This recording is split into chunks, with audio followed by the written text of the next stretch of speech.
The most dangerous man in the room is never the loudest one.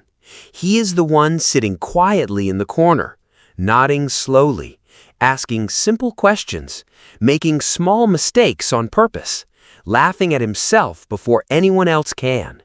While everyone else is performing their intelligence, their status, their dominance, he is performing something far more lethal: invisibility. Machiavelli called it the most underrated weapon in the entire architecture of power. Not strength, not ruthlessness, not brilliance. The deliberate, surgical concealment of all three. History's most dangerous men, the ones who toppled empires, seized thrones, and outlasted every opponent who underestimated them, did not win by being the smartest person in the room. They won by making sure no one knew they were. This is not a strategy for the weak. It is a strategy for the patient. And patience, Machiavelli understood, is the rarest and most devastating form of power that exists. You have been told your entire life that visibility is power. Show your worth. Speak up in meetings. Make your intelligence known. Personal branding. Thought leadership. Put yourself out there. The loudest voice gets the opportunity. The most confident person commands the room. You followed that advice. At some point, you showed what you were capable of. You let people see the full extent of what you knew, what you could do, what you understood about the situation they were all fumbling through. And something unexpected happened. It did not make you safer. It made you a target. The manager who felt threatened started finding problems with your work. The colleague who had been friendly became quietly hostile. The room that had seemed to welcome your contribution began organizing itself against you in ways too subtle to name, but too consistent to ignore. You were punished not for being wrong, but for being visibly capable of succeeding. Machiavelli would not be surprised by a single detail of that experience. He had watched it happen across every court, every republic, every power structure he ever studied or navigated. He had watched brilliant men destroyed not by their enemies, but by their own visibility. And he had drawn from those observations a conclusion so cold it took him years to write down. The intelligent man who displays his intelligence to those who feel threatened by it has not demonstrated strength. He has handed his enemies a weapon and pointed it at himself. To understand why playing dumb works, you must first understand what visibility actually costs. Machiavelli observed that the human ego operates on a fixed economy. Every person carries inside them a precise, jealously guarded sense of their own worth, their intelligence, their status, their position in the hierarchy. This internal valuation is not rational. It does not update cleanly with new information. It is defended like territory. When you display superior capability in the presence of someone who has built their identity around being capable, you are not simply demonstrating skill. You are making a claim on territory they believe belongs to them. You are, without intending to, telling them that the story they have constructed about themselves is incomplete. The ego does not receive this as information, it receives it as an attack. And here is the part that Machiavelli understood with particular precision. The attack does not need to be intentional to produce a response. The threatened person does not think this individual is deliberately undermining me. They feel this individual is dangerous and must be neutralized. The feeling comes first. The justification is constructed afterward. This is why the brilliant employee gets labeled as difficult, why the most capable person in the team gets passed over for promotion, why the student who knows more than the teacher starts receiving worse grades. The retaliation is not conscious malice in most cases. It is the automatic, almost biological response of an ego defending its perceived territory. Machiavelli wrote in The Prince that it is better to be feared than loved if you cannot be both. But there is a third option he discussed in the discourses that most people miss entirely. It is better still to be underestimated, because the person who fears you prepares against you. The person who loves you expects things from you, but the person who underestimates you does not prepare, does not guard, does not watch. They hand you their blind side and call it friendship. The strategic deployment of apparent incompetence is not weakness. It is the most sophisticated form of armor ever devised. It costs nothing to maintain. It requires no resources, no alliances, no force. It requires only the discipline to suppress the most dangerous instinct an intelligent person possesses: the need to be recognized as intelligent. Machiavelli laid the foundation of this strategy across 3 separate texts, and the consistency of his thinking across all 3 reveals how seriously he took it. In The Prince, chapter 18, he wrote that a prince must be a great feigner and dissembler. He must know how to color his nature well and be a great liar and hypocrite. Those who have relied simply on their words have come to nothing. Those who have known how to employ the fox have succeeded. The fox, not the lion. The lion wins by force, open, declared, visible. The fox wins by concealment, by appearing harmless while being lethal, by allowing others to believe they understand it, while it moves along a completely different trajectory than the one they are watching. Machiavelli was not describing deception as a character flaw. He was describing it as a faculty to be developed, a skill, a discipline, one that, in his view, separated the men who held power from the men who merely deserved it. In the discourses, he went further. He described what he called the simulation of folly, the deliberate performance of lesser capacity than one possesses, as sometimes the highest form of wisdom available. Not because foolishness is a virtue, but because, deployed strategically, it creates the single most valuable condition in any contest of power: the freedom to move without being watched. And in The Art of War, he returned to this theme through the lens of military strategy. He observed that every successful commander in history had understood that the first objective of any campaign is not to defeat the enemy. It is to be misread by the enemy, to allow the enemy to construct a false model of your capabilities, your intentions, your position. Because an enemy who misreads you will make decisions based on a reality that does not exist. And decisions based on false premises lead with mathematical certainty to outcomes that serve the person who constructed the false premise. 3 texts, 3 contexts, 1 consistent principle. The most dangerous move is the one your opponent does not see coming. And the most reliable way to ensure they do not see it coming is to make them certain it is not possible. Lucius Junius Brutus was born into the Roman aristocracy in the 6th century BC, the nephew of Tarquinius Superbus, the Tarquin the Proud, the king of Rome. Tarquin was a man who had seized the throne through murder and maintained it through terror. He was also, as tyrants tend to be, deeply paranoid about threats from within his own family. When Brutus's father and brother were executed by Tarquin on suspicion of plotting against him, the young Brutus faced a choice that most men in his position would have found paralyzing. He could flee, he could fight, he could submit. He chose a 4th option that Tarquin had not anticipated and could not prepare against. He lost his mind. Brutus, whose name means the dull one, the stupid one, began performing complete mental incompetence. He drooled, he stumbled, he spoke in confused, wandering sentences.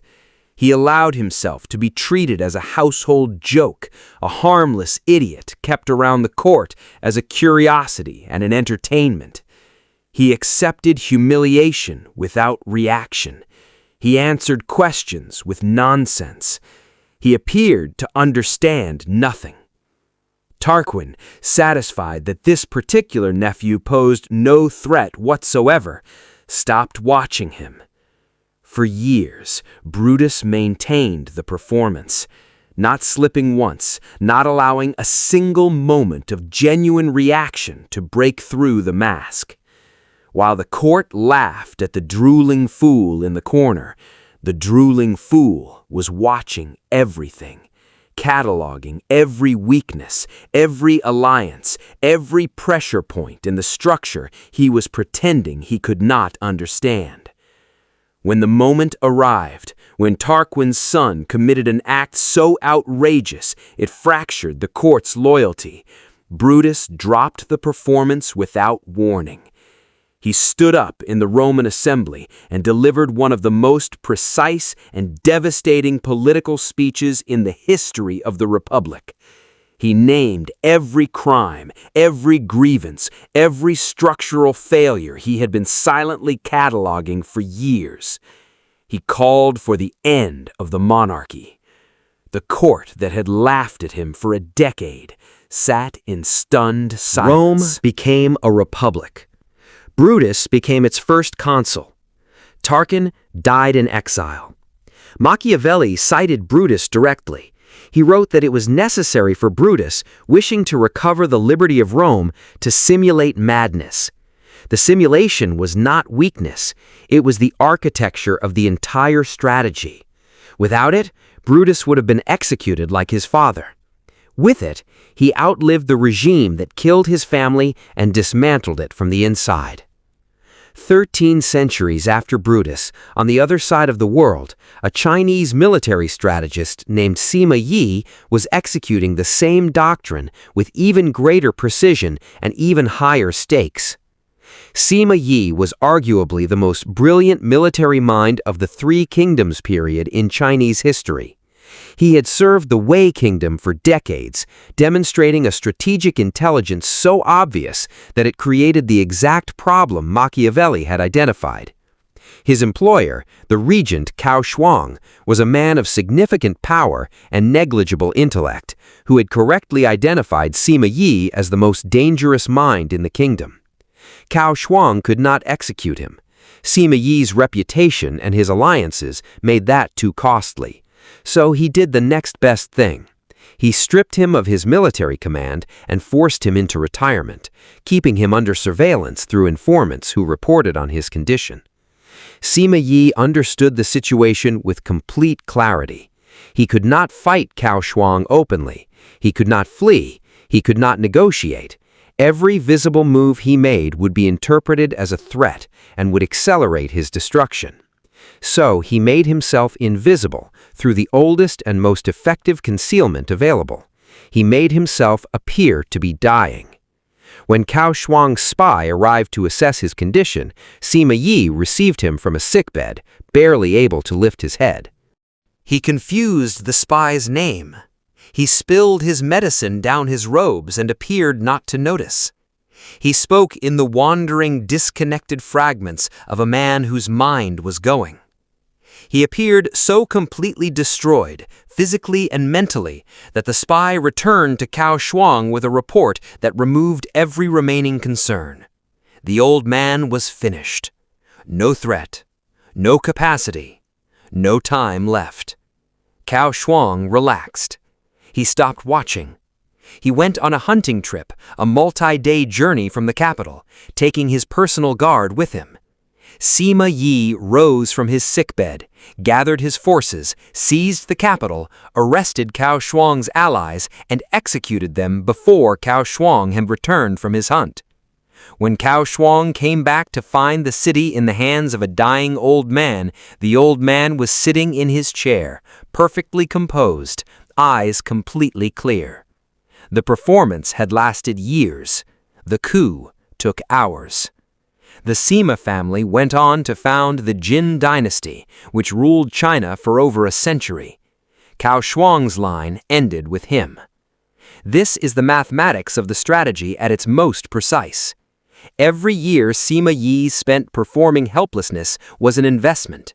Every humiliation he accepted was a deposit in an account that paid out in a single, total, irreversible transaction.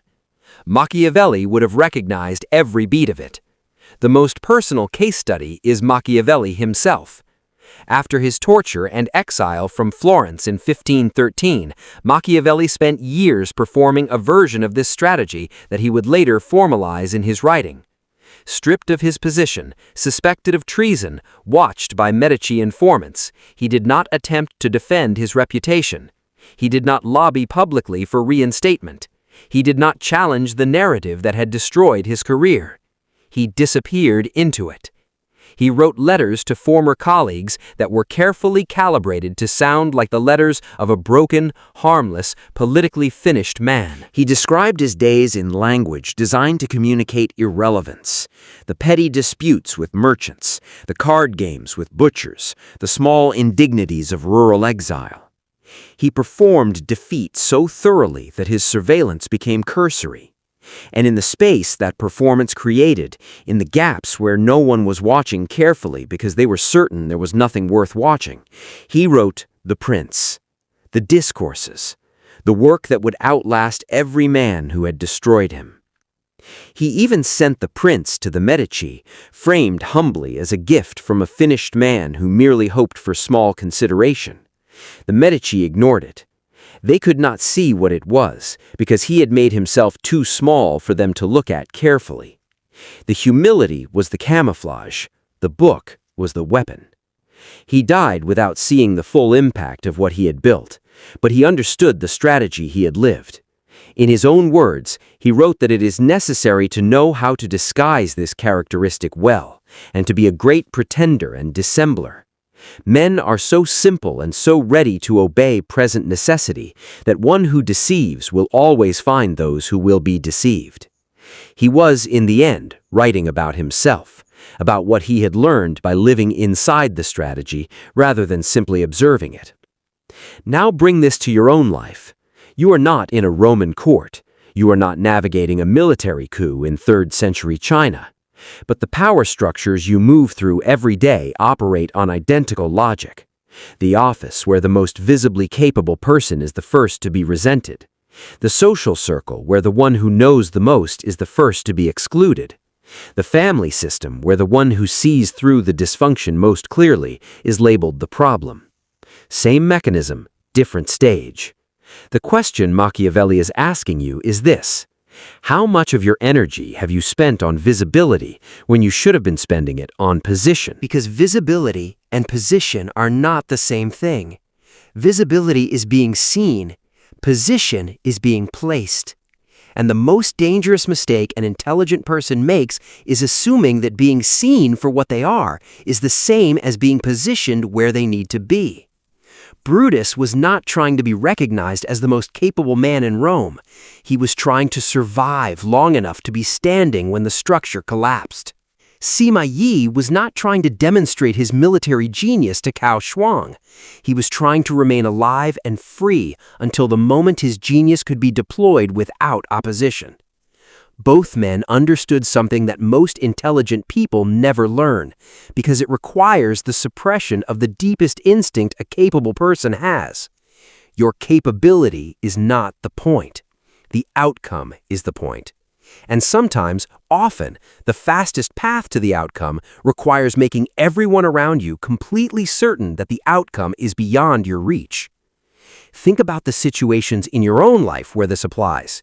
The negotiation where showing your hand early cost you leverage. The relationship where demonstrating how much you understood destabilized the dynamic before you were ready. The opportunity that closed the moment you made clear you could see it.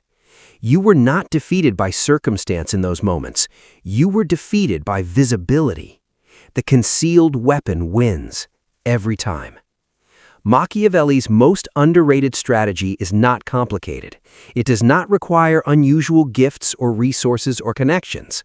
It requires one thing: the discipline to let people be wrong about you. That is the entire cost of the strategy. You allow someone to underestimate you. You do not correct them. You do not perform. You do not allow the pressure of being misread to push you into the visibility that destroys the advantage. You let them be wrong. You watch what they do with their false certainty. You position yourself accordingly. And when the moment comes, and it always comes for the patient, you move. Not with drama, not with announcement, with the quiet, total precision of someone who has been preparing for exactly this, while everyone around them was watching for something else. This is what separates the man who deserves power from the man who holds it. The man who deserves it needs to be recognized. The need for recognition is the leak in the armor, the tell in the game, the crack through which every opponent who is paying attention will eventually insert the blade. The man who holds power has killed that need. He has made peace with being underestimated, misread, overlooked. Not because he is humble, because he understands that the opinions of people who cannot see him accurately have no operational relevance to the outcome he is building toward. Machiavelli wrote that the lion cannot protect himself from traps, and the fox cannot defend himself from wolves. One must therefore be a fox to recognize traps, and a lion to frighten wolves. Most people choose one or the other. They are either openly powerful or strategically concealed. Machiavelli's point was that the complete player is both, simultaneously. The lion when the moment demands force, the fox in every moment before that. The man who plays dumb always wins, because he is the only one in the room who knows what game is actually being played. Everyone else is performing for an audience. He is building toward an outcome. When the outcome arrives, the performance will have been completely irrelevant, and he will be the only one in the room who is not surprised. What I just showed you is the documented historical layer of this strategy. The psychological layer, how to actually execute strategic incompetence without triggering the specific tells that expose it, how to read the room accurately enough to know when to deploy it and when to drop it, how to build the internal discipline required to let people be wrong about you without reacting. That goes further than this platform allows. The operators of this strategy throughout history did not write instruction manuals. They wrote in code, in metaphor, in historical example, precisely because the full architecture of the strategy is too destabilizing to distribute openly. What I can show publicly is what you just watched. What I cannot show publicly is behind the join button. The fox does not explain its methods, but if you are still here, you already understand why.